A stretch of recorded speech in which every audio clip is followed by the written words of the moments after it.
अतिशना की किताब उसका 11वां बाब उसकी 12वीं आयत गौर से सुनिएगा। उस मुल्क पर खुदावन तेरे खुदा की तवज्जो रहती है और साल के शुरू से लेकर साल के आखिर तक खुदावन तेरे खुदा की आंखें उस पर लगी रहती है। आमीन। दोनों हाथ उठाकर आमीन। आयत सुनिए सारे ने गौर ना। हाँ जी, की में पढ़ी आयत नहीं याद। वजह क्या थी, रीजन क्या थी? क्योंकि ज़हन ही नहीं तैयार। हम आयत सुनने के लिए तैयार मेंटली तौर पर थोड़ी देर नहीं हुई, 2 मिनट भी नहीं हुए, 1 सेकंड नहीं होया। मैंने इसलिए कहा था कि बात वजह होकर आयत को सुनिएगा। फिर से जरा सुनिएगा। अच्छा, स्पीकर में छाड़ दो, वो किसे नहीं चल रहा। मेरी आवाज आ रही है ना सारे पे? बस मेरी आवाज पे फोकस करो, ठीक है? मेरे साथ इस आयत को दोहराइएगा। उस मुल्क पर खुदावन तेरे खुदा की तवज्जो रहती है और साल के शुरू से लेकर साल के आखिर तक खुदावन तेरे खुदा की आंखें उस पर लगी रहती है। आमीन। हुण मैनू याद है, उम्मीद है कि याद है आए। हालेलुया। अपने लिए तालियां जोरदार। अब याद रखिए, क्योंकि ये नए साल का मौका है, नए साल की इबादत है और लाजिम है कि हम नए साल के ताल्लुक से कुछ बातें खुदा के कलाम से सीखें, हासिल करें। खुदा के कलाम से नए साल के ताल्लुक से रहनुमाई हासिल करें। और ये तभी मुमकिन होगा जब हम अपनी तवज्जो खुदा के कलाम की तरफ लगाएंगे। आमीन। बेटे तू उठ के उधर आ, तेरी गुफ्तगू नहीं मुक रही। ये तभी मुमकिन होगा, वरना ये मुमकिन नहीं होगा। इसलिए याद रखें, जो हिस्सा हमने पढ़ा सुना, उस मुल्क पर खुदावन तेरे खुदा की क्या रहती है? तवज्जो रहती है। तवज्जो के जो दूसरे लफ्जी मायनी है वो है फिक्र। तवज्जो के दूसरे लफ्जी मायनी फिक्र। उस मुल्क की खुदा को फिक्र रहती है जिस मुल्क में खुदा के लोग बसते हैं। उस शहर की खुदा को फिक्र रहती है जिस शहर में खुदा के लोग बसते हैं। उस घर की खुदा को फिक्र रहती है जिस घर में खुदा के लोग बसते हैं। खुदा को उनकी क्या रहती है? फिक्र रहती है। और फिक्र को जब हम देखते हैं तो याद रखें, खुदा उनकी ग्रोथ करता है। खुदा उनकी क्या करता है? ग्रोथ करता है। खुदा उनका पालनहार है। खुदा उनको संभालने वाला है। आप किताबे मुकद्दस का मुतालिया करें। जब आप बाइबल का मुतालिया करते हैं तो जिनकी फिक्र खुदा ने की है उन्हें दुनिया गिरा नहीं सकती। उन्हें दुनिया गिरा नहीं सकती। पूरी दुनिया के पास हो जाए, कल्ला ही कल्ला काफी। हालेलुया। क्यों? क्योंकि उसके साथ कौन है? खुदा है। खुदा को उसकी क्या है? फिक्र है। उस मुल्क पर खुदावन तेरे खुदा की तवज्जो रहती है, यानी फिक्र रहती है जिसमें उसके लोग। अब याद रखिए, इस्तिश्ना ही की किताब में लिखा है, जो बच्चे जाफिशानी करते हैं उन पर खुदा का फजल है। जो बच्चे जाफिशानी करते हैं उन पर खुदा का फजल है। और जो बच्चे जाफिशानी नहीं करते उन पर खुदा का गजब है। उन पर क्या है? खुदा का। अब जाफिशानी का मतलब कि ये पता किसे नू? हाँ जी, जाफिशानी का मतलब जो बच्चा खुदा के आइन, खुदा के हुक्मों को, खुदा की तालीम को अपनी जिंदगी का जेवर बना लेता है, जो खुदा को अपना हिस्सा बना लेता है, याद रखें उन पर खुदा का फजल है। और जो खुदा के फजल से महरूम रहते हैं, जो खुदा के आइन से, खुदा के हुक्मों से, खुदा की ताबेदारी से और उसके दिए हुए वक्त से महरूम रहते हैं, उन पर खुदा का गजब है। उन पर खुदा का। तो दुनिया का बदकिस्मत हो शख्स जितने खुदा दा। उस मुल्क पर खुदावंद तेरे खुदा की क्या रहती है, तवज्जो रहती है। और साल के शुरू से लेकर साल के आखिर तक खुदावंद तेरे खुदा की आंखें उस पर लगी रहती है। हालेलुया। इसकी ना बैटरी का मसला बन गया। अच्छा, मैं अर्ज कर रहा था कि साल के शुरू से लेकर साल के आखिर तक, याद रखें, आप चाहे दिन के उजाले में हैं, रात के अंधेरे में हैं, घर के किसी कोने में हैं, आप खुदा की आंख से बच नहीं सकते। अच्छा, बाजुकात हम जानते हुए भी, समझते हुए भी अक्सर काल ये कहते हैं, अपने गुनाहों को छुपाने की कोशिश करते हैं।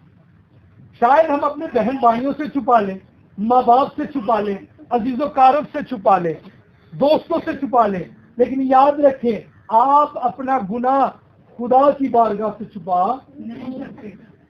आप नहीं छुपा सकते। और दाऊद कहता है कि मैं चाहे जमीन के पाताल में चले जाऊं, मुझे तू वहां पर मिलेगा। आसमान की चौखटों पर चले जाऊं तो मुझे तू वहां पर मिलेगा। दाऊद खुदा का तस्वुर हमें हर जगह पर बयान करता हुआ दिखाई देता है।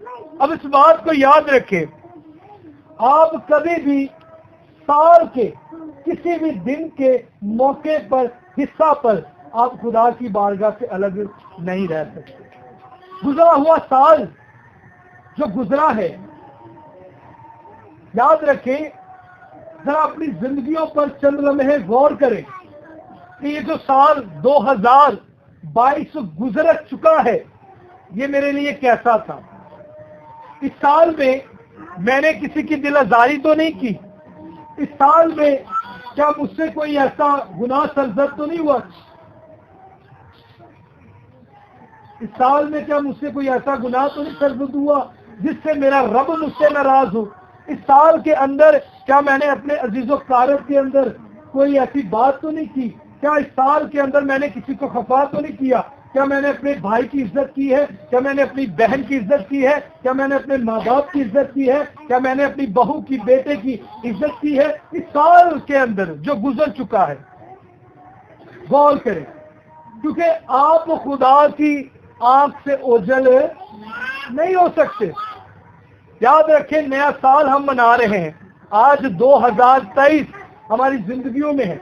इस 2023 को खुदा ने कुछ मकसद दिया है, खुदा का कुछ विजन है, कुछ पर्पस है, और उसे समझने की क्या है कि जरूरत है। ऐनी नहीं कि 2023 हम मिल गया।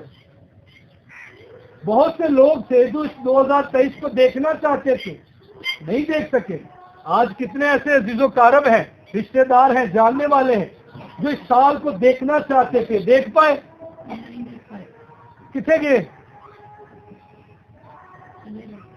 उनका वक्त पूरा हो गया जी, उनका वक्त पूरा हो गया। और जब उनका वक्त पूरा हुआ तो वो इस दुनिया से रुखसत हो गए। लेकिन खुदा ने हमें मौका दिया है, खुदा ने हम पर ये फजल किया है और हमें जिंदों की जमीन पर रखा है। वजह क्या है, रीजन क्या है? पढ़िएगा बुजुर्ग लूका तबीब की मार्फत में लिखी गई अंजील, हाँ जी निकालिएगा, उसका 13वां बाब। हाँ जी जल्दी से।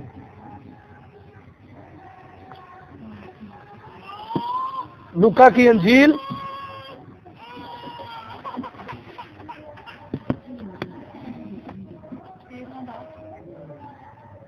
उसकी 6 से 9वीं आयत तक।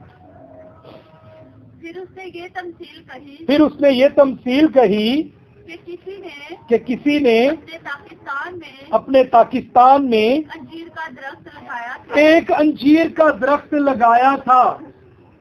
वो उसमें फल ढूंढने आया और ना पाया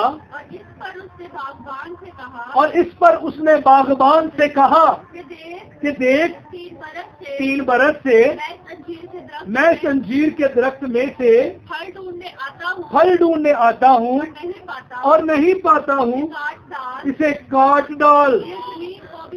ये जमीन को भी क्यों रोके हुए है। उसने जवाब में उससे कहा ऐ खुदावन, इस साल तो और भी उससे रहने दे, इस साल तू उसे और भी रहने दे, ताकि मैं इसके इर्द गिर्द खाला खोदूं और खाद डालूं, अगर आगे को फला अगर आगे को फला तो खैर, नहीं तो इसके बाद काट डालना। क्या कर देना? अच्छा, याद रखिए जो हिस्सा अभी हमने पढ़ा है इसमें विजन है, इसमें पर्पस है। ये 2023 है नहीं कि सुते उठे तो उठ के चर्च आ गए, नहीं नहीं नहीं नहीं नहीं, ऐसा नहीं है जी। खुदा का मकसद है, इसमें खुदा का, हाँ जी मेरे साथ, इसमें खुदा का हालेलुया, जोरदार तालियां जरा। इसमें खुदा का क्या है जी? मकसद है। और मकसद क्या है कि एक बागबान में एक बाग है और उस बाग के अंदर अंजीर का दरख्त है। अब याद रखें, अंजीर के दरख्त से मुशाबे मेरी और आपकी जिंदगी है। अंजीर के दरख्त से मुशाबे, हाँ जी बिल्कुल, मेरी और आपकी जिंदगी है। अच्छा, आपको सीखना है ना कि हम नया साल का तो खुदा ने देता, फिर मेरे नाल बोलना भी है। हालेलुया। अंजीर से मुशाबे मेरी और आपकी जिंदगी है। अब मालिक ने दरख्त लगाया है किसका? अंजीर का। 3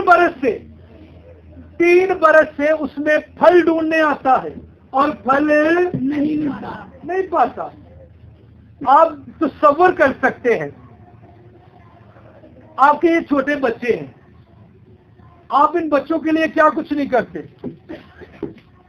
मेहनत करते हैं, स्ट्रगल करते हैं, पसीना बहाते हैं, लोगों की लान तान सुनते हैं, गाली भाई से सुनकर रोटी घर में लेकर आते हैं। और जब ये बच्चे, आप इन क्यों करते हैं? ताकि ये बच्चे अच्छा मुआशरे में मुकाम हासिल करें। मुआशरे में क्या करें? अच्छा मुकाम हासिल करें। उसके लिए आप क्या करते हैं? आप इनकी एजुकेशन पर गौर करना शुरू कर देते हैं, आप इन्हें तालीम देना शुरू कर देते हैं, स्कूल की फीसें भरना शुरू कर देते हैं, ट्यूशन देना शुरू कर देते हैं। क्यों? ताकि मेरा बेटा, मेरी बेटी जो है मुआशरे में अच्छा नाम कमाए, अच्छा मुकाम हासिल करे, इसकी एक शनाख्त हो, पहचान हो। माँ प्यो कहता मेरी तो जिदा दी लंघ गई है हुण एदी चंगी लंघ जाए। इसलिए याद रखे, फिर माँ बाप क्या करता है कि मेहनत करता है, उस बच्चे पर स्ट्रगल करता है, पैसा इन्वेस्ट करता है, लेकिन वो बच्चा जब अपने इम्तिहान में फेल आ जाए तो बाप को कैसा लगता है?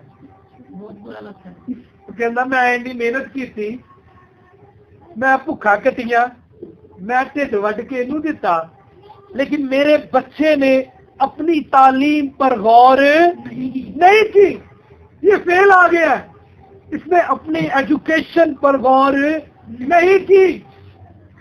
याद रखे, जब जमीनी बाप को अच्छा नहीं लगता तो हमारे आसमानी बाप को क्या लगेगा? अच्छा लगेगा? नहीं, बिल्कुल नहीं। मालिक 3 बरस से क्या ढूंढने आता है? फल ढूंढने आता है और फल नहीं पाता। इस पर मालिक को गुस्सा आया, उसने बागबान को बुलाया, अरे क्या आ जा तुम्हें, ये क्या कर रहा है? मैं 3 बरस से इसमें फल ढूंढने आता हूं और फल नहीं पाता। आज मेरी और आपकी उम्रें कितनी है? 20 साल, 30 साल, 40 साल, 50 साल, 60 साल उम्र है, इससे ज्यादा भी है। और माजी साड़ी खुदा दे फजल ज्यादा ही है। हालेलुया। हमारी एज इतनी है, उम्र इतनी है, लेकिन याद रखे मालिक 3 बरस से क्या ढूंढने आता है? ढूंढने आता है। और वो फल कौन से हैं? फल नेकी के फल, हमारे कर्म, हमारे शाबाश, रूह के फल है जी। वो फल कौन से हैं? रूह के फल है।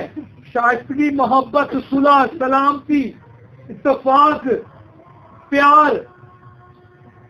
पौलुस रसूल इन 9 फलों की बात करता है।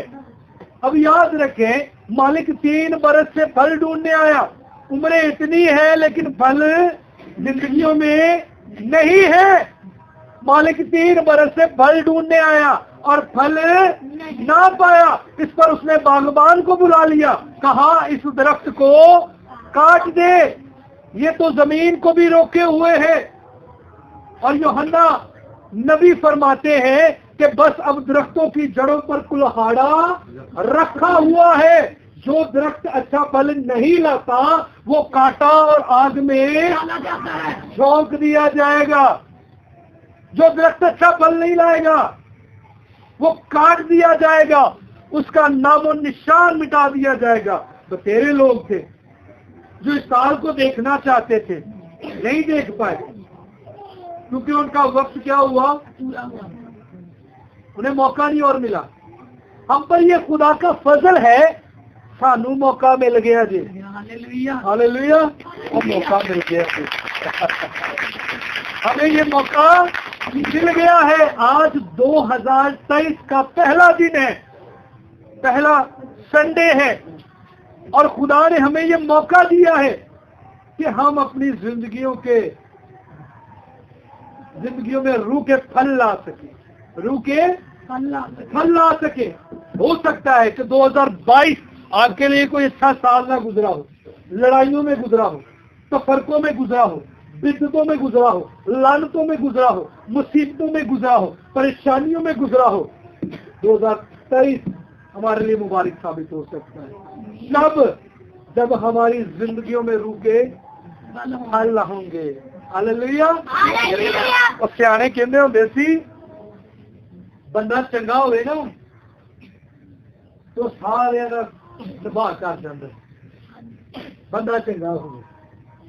वो चंगा क्यों है?